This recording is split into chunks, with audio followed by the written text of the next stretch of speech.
T'as jamais vu une explication comme ça pour comprendre qu'est-ce que c'est que le développement web, tu vas voir.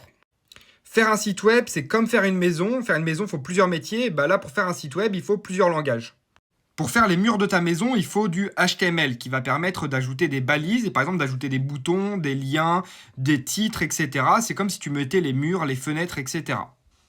Ensuite, tu as le CSS qui est un langage de feuille de style qui va permettre de designer ton site web. C'est comme si tu avais un peintre qui colorerait les murs de ta maison. Tu vois, là, j'ai changé la background color du bouton qu'on ajoutait avant. C'est comme si on peignait un mur dans une maison. Et du coup, bah, le bouton, il est rouge.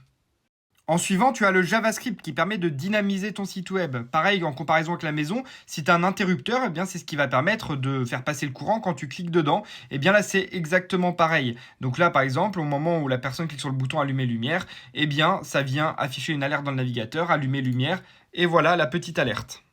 Bon, et maintenant, si on veut savoir par exemple qui a allumé la lumière à chaque fois que quelqu'un appuie dessus, eh bien, on va faire un appel API vers un langage de programmation qu'on appelle un langage de programmation côté serveur. Par exemple, le PHP qui est un langage serveur, mais il y en a plein. Il y a également le JavaScript qui peut faire le serveur, le Python, le Java, etc. Où tu vas venir, par exemple, à chaque fois qu'il reçoit l'appel API, eh bien stocker dans une base de données que quelqu'un a allumé la lumière.